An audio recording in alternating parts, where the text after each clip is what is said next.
สบายดีกันตอนเย็นเด้อพ่อแม่พี่น้องมื้อนี้เลิกงานเลิกการมาแล้วกลับไปแวะซุปเปอร์มาร์เก็ตเพราะว่าหยังอยากกินทอดปีกไก่หั่นน่ะพี่น้องอยากกินแบบทอดร้อนๆกินกับข้าวเหนียวร้อนๆแต่ว่า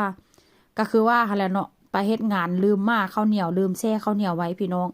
ก็เลยได้กินกับอันข้าวเจ้าแต่ว่าก็บ่เป็นหยังแต่ว่าลูกชายหันกินกับอันขนมปังดีแต่ว่ามีขนมปังว่าเช่นซะเนาะมื้อนี้ก็ไปแวะอันซุปเปอร์มาร์เก็ตก็ถือว่าค่อนข้างโชคดีได้จักหน่อย เวลาค่อยไปซื้อพี่น้องเขาเจ้ากำลังเอามาวางไก่ค่อนข้างจะสดแล้วก็ค่อนข้างงามบางเทื่อนี่ไปซื้อเนาะปีกไก่น่องไก่อย่างสินะค่อนข้างจะมีขนแต่ว่ามื้อนี้ก็ค่อนข้างจะขาวสะอาดงามแล้วก็บ่มีขนว่าเช่นซั้นเนาะก้อยก็เลือกแต่เอาแบบว่าปีกน้อยๆมาปีกน้อยๆน่องน้อยๆมาเพราะว่าหยังมันสิได้สุกไวพี่น้องถ้าหากว่าอันเฮาใช้อันน่องไก่หันก็นานสุกอยู่ดอกนานสุกแล้วก็มันก็สุกแต่ว่ามันก็นานสุกค่ะนะ เพราะว่าค่อยก็ต้องได้ไปเฮ็ดงานอีกว่าเช่นซะเพราะฉะนั้นแล้วค่อยก็เอาเลยเลือกเอาอันปีกน้อยๆหรือว่าเอาน่องน้อยๆมันจะได้สุกไวพี่น้องมื้อแม่ไก่มื้อนี้ค่อนข้างจะงามขนาดใดแล้วค่อยก็มามักมาล้างน้ำอีกเทื่อนึงธรรมดานี่คนทางนี้ส่วนหลายเขาเจ้าซื้อเนื้อซื้ออหยังมาเขาเจ้าบ่ค่อยล้างเด้เขาเจ้าจะเฮ็ดกินเลยตามร้านร้านอาหารคือกันเด้อันถ้าหากว่าอันค่อยลงล้างเนื้อนี่เขาเจ้าหายโลดได้เพราะว่า ข้าเจ้าล้างมาดีเรียบร้อยแล้วข้าเจ้าบ่ล้างไหนคนทางนี้เนาะแต่ว่าก็แล้วนำแต่บุคคลบางคนก็ล้างบางคนก็บ่ล้างแต่ส่วนหลายร้านอาหารข้าเจ้าก็จะบ่ค่อยล้างเพราะข้าเจ้าบอกว่าอัน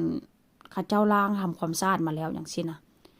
มื้อนี้ค่อยก็มาล้างแล้วก็มาหมักนี่ก็หมักใส่อันซีอิ๊วขาวคะนอไก่แล้วก็ใส่หยังเด้ใส่พริกไทยแล้วก็เกลือมื้อนี้บ่ได้ใส่อันน้ำตาลก็บ่ได้ใส่เนาะแล้วก็น้ำปลาก็บ่ได้ใส่เพราะว่าก็เฮ็ดให้ลูกชายกินว่าซั่นซะแล้วมื้อนี้ก็บ่ได้ใส่นมใส่ไข่ธรรมดานี่ค่อยจะหมักข้ามคืนได้พี่น้องหมักข้ามคืนใส่นมใส่ไข่เพื่อว่าหยังเวลาเราทอดออกมาแล้วหั่นน่ะเนาะไก่ของเฮามันก็ค่อนข้างที่แบบว่าจะนุ่ม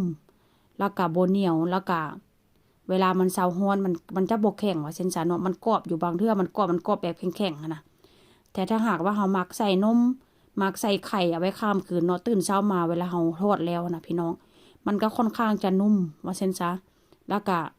ข้างนอกจะนุ่มข้างในก็แปลว่าจะเป็นฉ่ำๆพี่น้องหน้าตาก็จะเป็นประมาณนี้มื้อนี้ทอดไก่ทอดปีกไก่น่องไก่พี่น้อง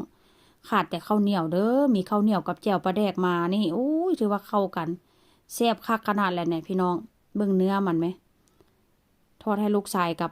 ลูกชายกกกับลูกชายล่ากะจิทอดเพื่อผัวนำว่าเช่นซะสีสันน่ากินคักพี่น้องหอมห้วย